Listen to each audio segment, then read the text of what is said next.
नमस्कार मित्रांनो, लाडकी बहीण योजनेत आता नवीन बदल झालेले आहेत. निर्णयात सर्वात मोठे बदल झालेले आहेत. तर या तारखेला आता जमा होणार आहेत पैसे. पण पैसे जमा किती होणार आहेत? नेमके 1,500 की ₹4,500? तर याबाबत आता मुख्यमंत्री एकनाथ शिंदे यांनी नवीन निर्णय लागू केलेला आहे आणि कोणत्या महिलेला 1,500 आणि कोणत्या महिलेला ₹4,500 आता मिळणार आहेत. तेच आता आपण या व्हिडिओद्वारे जाणून घेणार आहोत. त्यासाठी व्हिडिओ पूर्णपणे बघा आणि व्हिडिओला लाईक नक्की करा मित्रांनो. तर नमस्कार मित्रांनो. ज्ञान मंत्र सर्व्हिस या यूट्यूब चॅनलमध्ये आपलं स्वागत आहे. तर माझी लाडकी बहीण योजनेअंतर्गत आता दुसऱ्या टप्प्यातील पैसे जमा करण्यात आले आहेत. अनेक महिलांच्या खात्यात पैसे जमा झाले आहेत, तर काही महिलांच्या खात्यात अजूनही पैसे जमा झाले नाहीत. ज्या महिलांनी जुलै आणि ऑगस्ट महिन्यात अर्ज केले होते आणि त्यांच्या खात्यात ऑगस्ट महिन्यात पैसे जमा झाले नव्हते, अशा महिलांनी आता आपले बँक खाते पुन्हा एकदा तपासून घ्यावे. कारण तुमच्या बँक खात्यात पैसे जमा झाले असण्याची आता शक्यता आहे. त्यामुळे तुम्ही बँक खाते आपले लवकरात लवकर तपासून घ्यावे.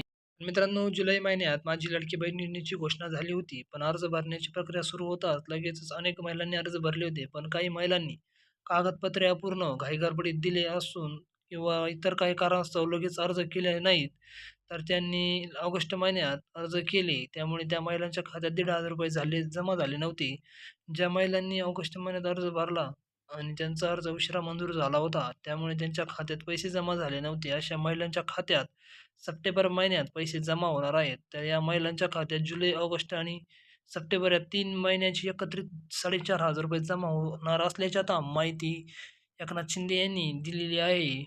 तर त्यामुळे मित्रांनो, ज्या महिलांनी 1 सप्टेंबरपासून अर्ज भरलेले आहेत, मित्रांनो लक्ष द्या. ज्या महिलांनी 1 सप्टेंबरपासून अर्ज भरले आहेत, अशा महिलांना जुलै आणि ऑगस्ट या महिन्याचा लाभ मिळणार नसून त्यांच्या खात्यात फक्त सप्टेंबर महिन्याचेच ₹1,500 जमा होणार आहेत.